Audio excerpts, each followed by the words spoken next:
Assalamualaikum warahmatullahi wabarakatuh. Waalaikumsalam warahmatullahi Senang banget wabarakatuh. hari ini karena saya bisa bersilaturahmi di Universitas Islam Malang langsung bersama Pak Rektornya Profesor Dr. Haji Maskuri. Jadi silaturahmi ini kayaknya bikin kami sebagai generasi muda tuh pengen tahu sisi lain atau dibalik dari Pak Rektor Unisma ini. Saya mau sapa dulu. Assalamualaikum Pak. Waalaikumsalam warahmatullahi Gimana wabarakatuh. kabarnya Pak? Baik-baik Mbak Tanti. Iya, semangat muda terus ya Pak ya? Semangat muda terus. Siap. Ya, Radio Elvara kali ini bekerja bareng dengan Unisma Pak. Kami pengen tahu banget sedikit flashback ke masa-masa Bapak waktu usia 20 tahun. Kemudian apa sih yang harus dibikin anak muda tuh sekarang jadi generasi yang menginspirasi gitu ya Pak ya? Masa-masa mahasiswa ya? Siap. Itu menyenangkan atau enggak nanti saya pengen kulik lebih dalam nih Pak. Baik, Pak Rektor dulu ya, zaman mahasiswa atau SMA kan pasti punya cita-cita tuh Pak. Iya. Cita-citanya dulu apa? Cita-cita saya jadi guru. Wow, jadi guru. Jadi guru. Itu nggak pernah berubah atau mengalami perubahan? Jadi guru di SMA dulu. Oke. Gitu. Ya, seperti apa tuh Pak terus? Sehingga saya karena di lingkungan keluarga itu adalah lingkungan guru ya. Jadi paman saya ada jadi guru.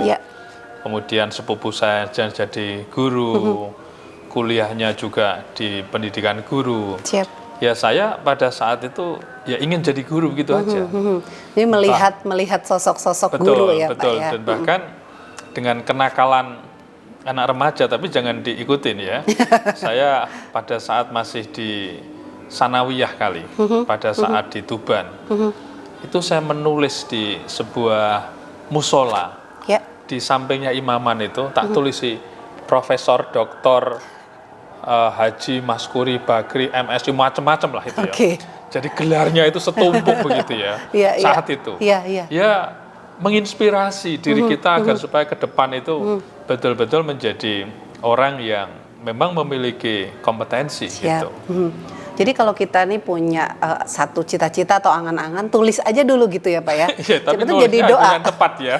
Tulisnya yang tepat, jangan di musola, di apa itu di tembok begitu, di sampingnya imaman gitu ya.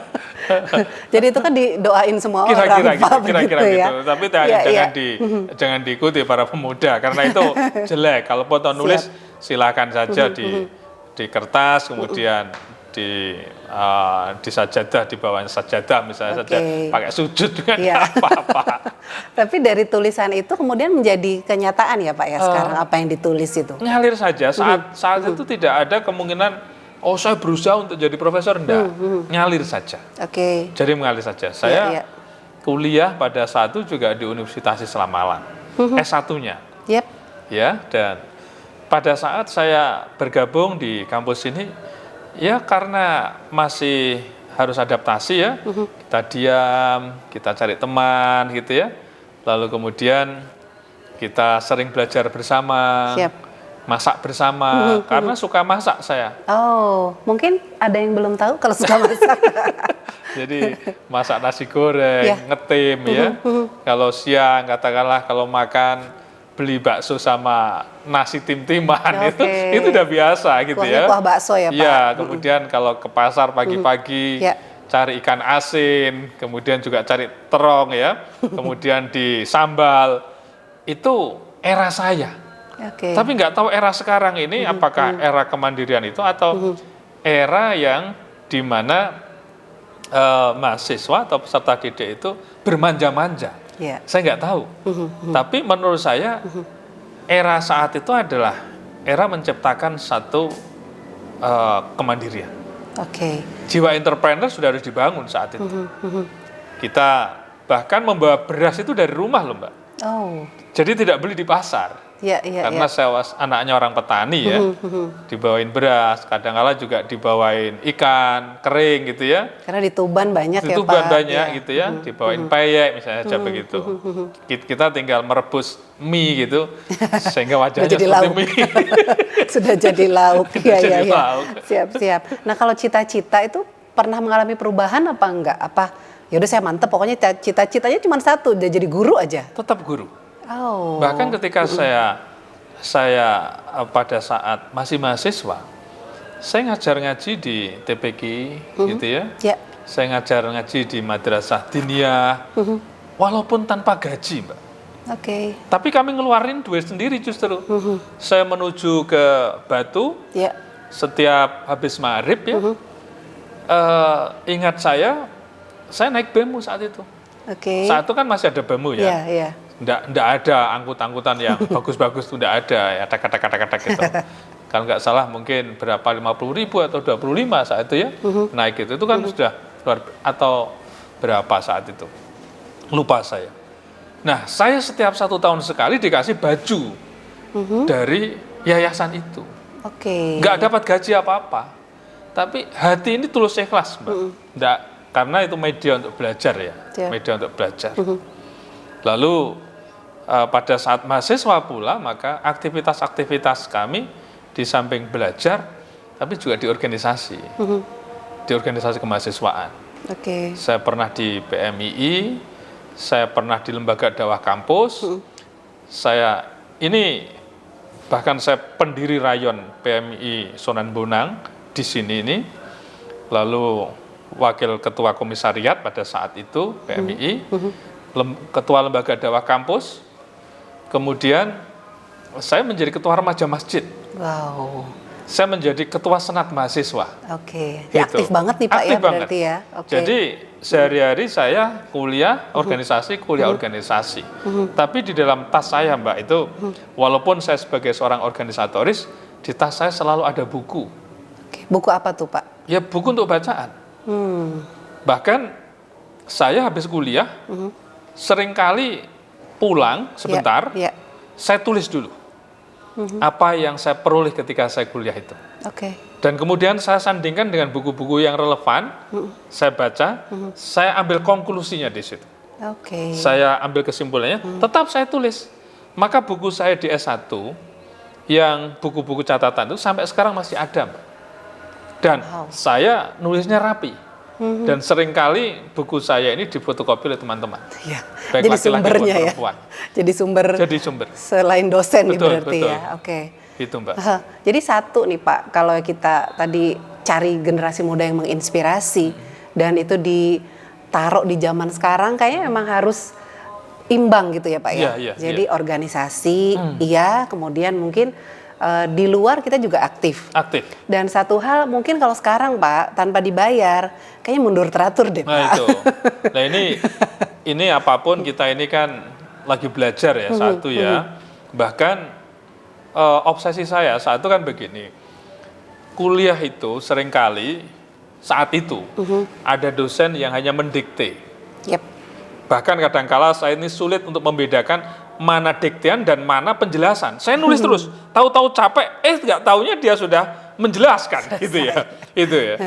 Lalu kemudian, tetapi saya tetap tawadhu dengan dosen itu, saya tetap menerima dengan dosen itu, saya tetap legowo dengan dosen itu, tidak ada marah, tidak ada demo, gitu ya. Pokoknya kita nerima, gitu ya.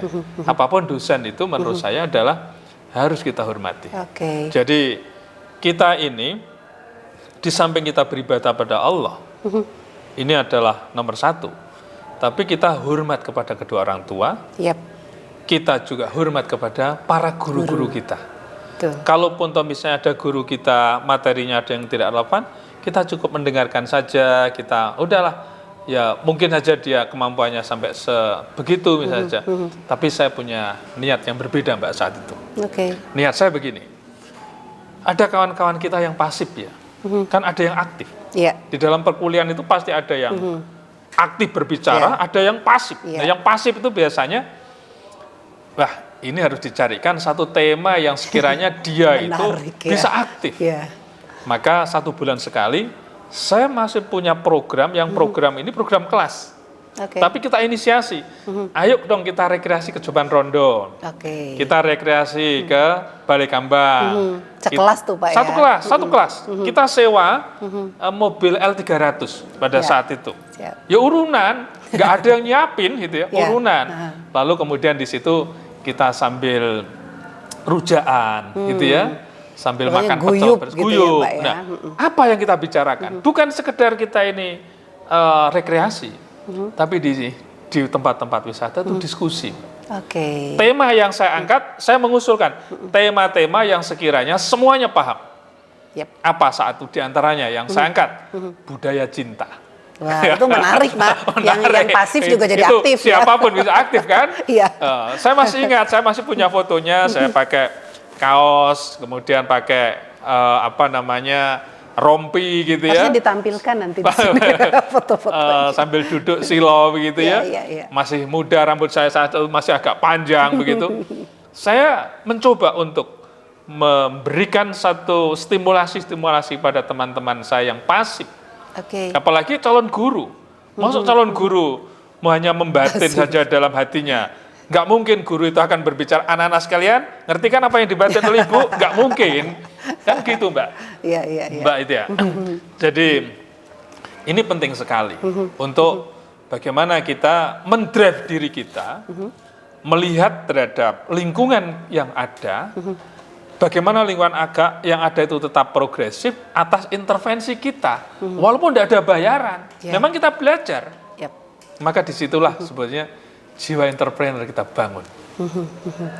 Mindset juga ternyata perlu ya Pak Perlu. Ketika kita biasanya kuliah tuh udah, waduh dosennya ini gitu ya, dari rumah tuh udah ogah-ogahan nggak Pak istilahnya. Tapi ternyata kalau kita, ya udah saya niatnya kuliah, mau dosen ngasihnya gimana, ya saya terima aja dulu gitu ya Pak ya. Kita yang kembangin sendiri. Itulah keberkahan sebagai seorang mahasiswa gitu ya, yang kita bisa menerima dengan kita hormat dengan guru kita, maka keberkahan itu akan semakin hadir. Oke, ya. Nah kalau zaman-zaman usia 20 Pak, Iya.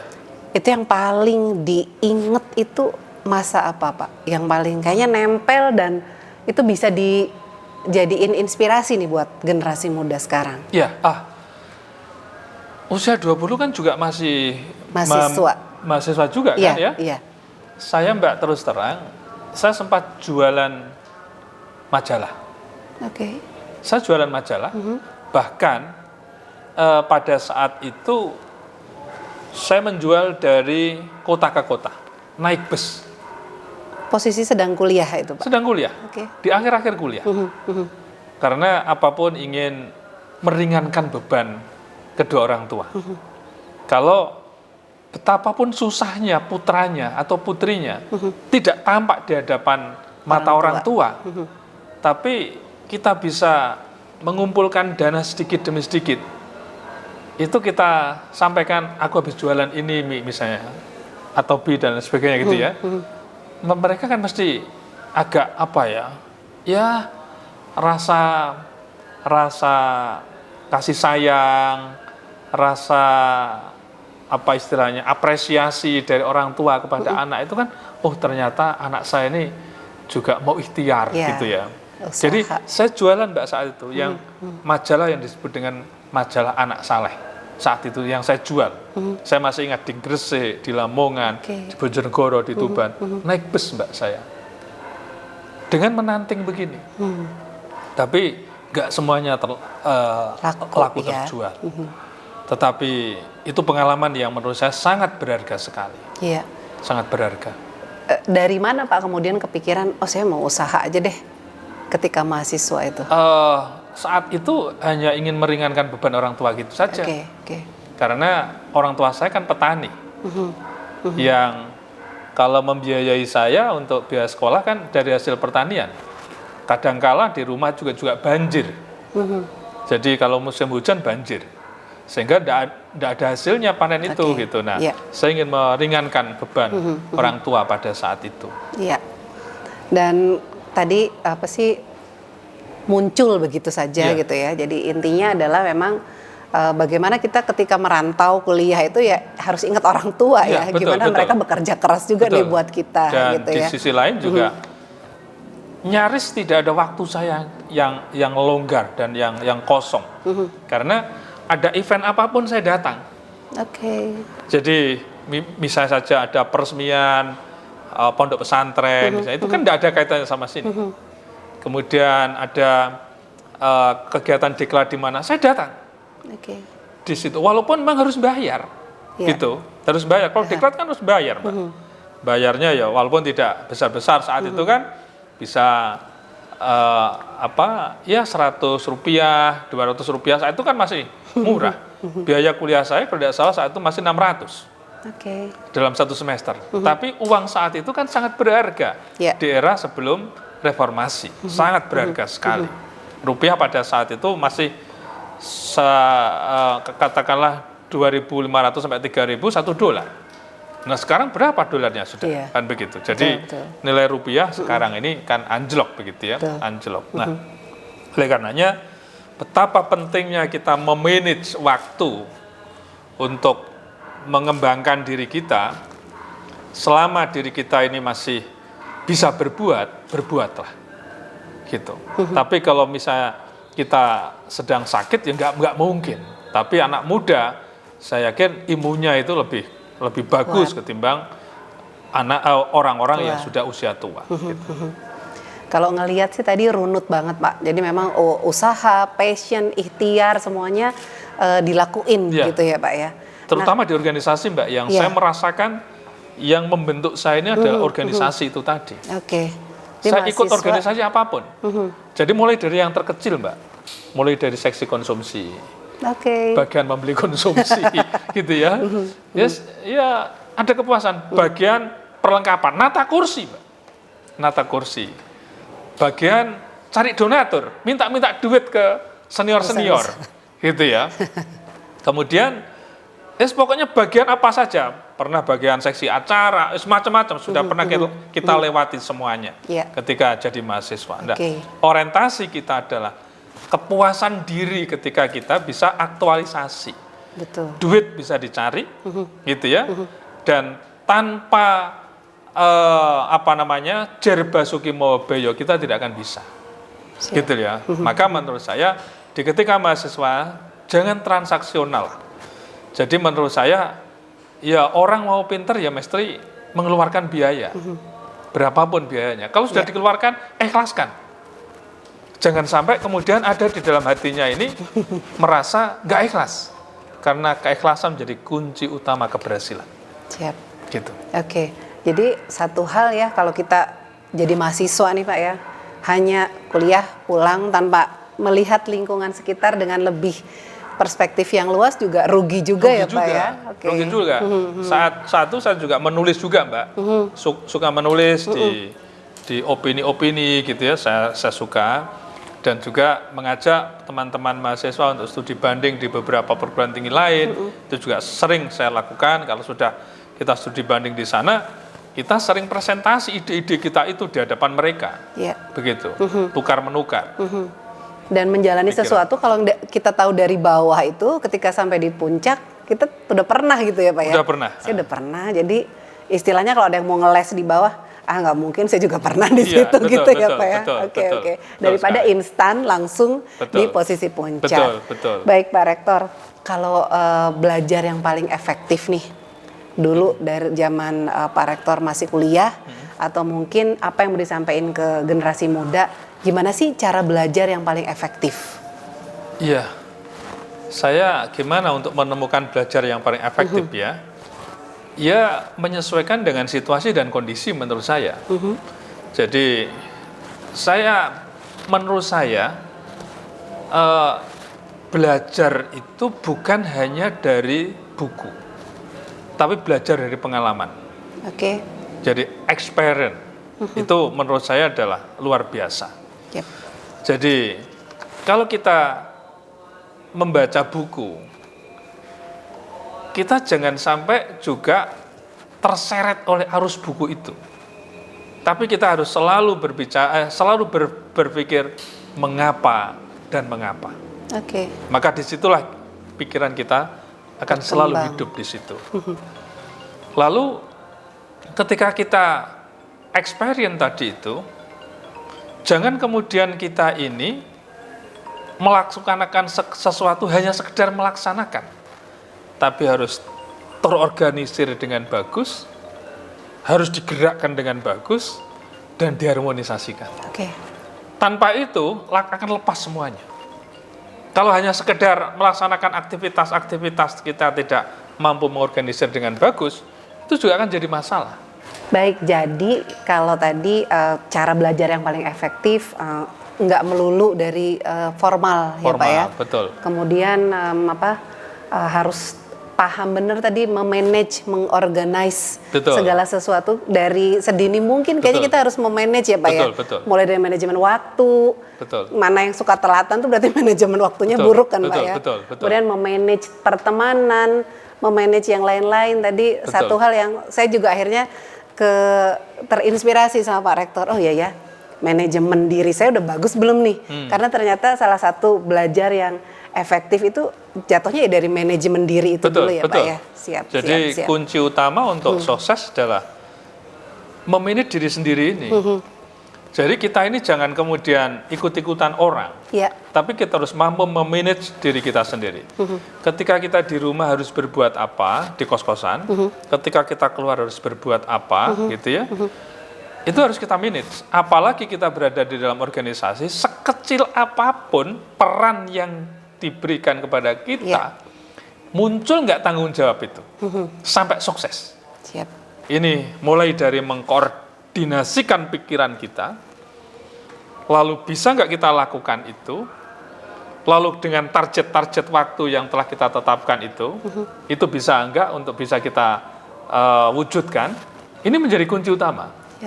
Maka ketika kami memanage Unisma ini ya tidak lepas dari pengalaman-pengalaman di mana kami membentuk atau terbentuk oleh budaya di mana pada saat itu kami jadi mahasiswa. Organisasi, Gitu. Jadi manajemen diri apapun yang ada di sekitar kita penting banget ya Pak ya. Nah, jadi kita jangan sampai kemudian hanya ikut-ikutan orang, tapi kita harus punya prinsip, kita punya pendirian. Ini karena Radio Elvara ini kan segmentasinya anak muda nih Pak.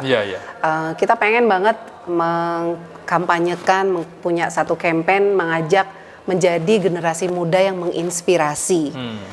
Menurut kacamata Pak Rektor, gimana sih jadi generasi muda yang menginspirasi? Kalau ingin jadi generasi muda yang menginspirasi, menurut saya adalah ibda' binafsi, mulai dari diri Anda sendiri. Dengan melakukan sekecil apapun, itu bisa memberikan manfaat pada diri kita dan orang lain. Jangan mengembangkan energi negatif, tapi selalu kembangkan energi positif. Bangunlah sebuah relasi dengan siapapun, karena mereka-mereka itu pasti juga telah berkontribusi kepada lingkungan yang ada di sekitarnya. Maka dari itu, jangan menganggap kecil orang lain, jangan menganggap remeh orang lain. Sekecil apapun orang lain itu berkontribusi. Saya memberikan contoh, Mbak. Saya selaku rektor di Unisma, lalu ada tenaga cleaning service saya. Pak Rektor, Unisma ini sudah hebat, kata dia. Gedungnya megah, fasilitasnya mewah, lengkap, lingkungannya bersih, gitu ya. Kemudian artistik, SDM-nya sudah mulai banyak yang doktor, yang profesor, mahasiswanya banyak, dan bahkan kegiatan keagamaan sudah banyak dilakukan oleh Pak Rektor di kampus kita ini. Internasionalisasi kampus juga sudah banyak dirasakan, bahkan pernah memfasilitasi rektor-rektor perguruan tinggi negeri dan swasta hampir 100 datang di Unisma untuk MUU. Tapi kurang satu, Pak Rektor. Apa itu, Mas? Kantornya Pak Rektor belum pernah digunakan untuk istighosah. Karena kantornya Pak Rektor itu adalah tempat untuk pengambil keputusan besar. Wah, itu saya betul-betul ini. Wah, luar biasa ini. Setelah itu Mbak, saya katakan pada staf saya, keluarkan kursi dan meja yang ada di kantor saya, karena saat itu meja di kantor saya sempit di lantai 2. Kalau sekarang sudah besar ini. Sekarang mau berapapun masuk ini. Cukup, Nah, saya langsung laksanakan istighosah. Itu ide dari mana? Dari Seorang cleaning service. Oleh karena jangan tutup mata kita pada lingkungan, sekecil apapun dan apapun statusnya. Kalau dia punya ide brilian, tangkap ide itu. Jangan pernah a priori terhadap ide orang lain, apapun status mereka. Maka selalu saya katakan, Unisma bisa seperti ini, bukan karena rektornya yang hebat, tetapi karena kebersamaan satu sama lain untuk bisa membangun Unisma ini. Iya, teamwork ya Pak ya. Teamwork, begitu. Iya, jadi tadi bahwa berpikiran positif itu sangat perlu. Betul. Kadang kita tuh udah kehabisan sama energi negatif kita sendiri ya Pak ya, untuk jadi generasi muda yang menginspirasi. Betul. Radio Elvara punya tagline Pak, Your Inspiration. Saya pengen. Tapi saya ingin menyampaikan satu hal lagi Mbak. Ya silakan. Kalau jadi pemuda itu, berpikirlah ketika orang lain sedang melamun. Gimana tuh Pak? Dan bekerjalah ketika orang lain masih sedang berpikir. Gitu ya. Dan begitu pula kita sendiri akan tetap menjadi seorang leader di ketika orang-orang lain masih jauh dari gerakan-gerakan yang kita lakukan. Itu. Jadi maksudnya kita ini berpikirnya sudah lebih dahulu. Kalau kita melamun terus, ya nggak akan bisa berbuat, Mbak. Kalau kita berpikir terus tidak beraksi, juga itu nggak ada maknanya menurut saya. Maka jadi generasi muda, menurut saya harus menjadi leader, menjadi pemimpin-pemimpin sesuai dengan bakat dan kemampuannya.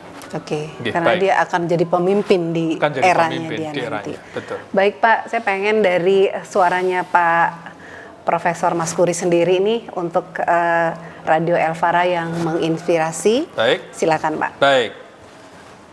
Para pendengar yang dirahmati oleh Allah, terutama para generasi muda, saya Rektor Universitas Islam Malang, Profesor Dr. Haji Maskuri Bakri, untuk Radio Elvara, Your Inspiration.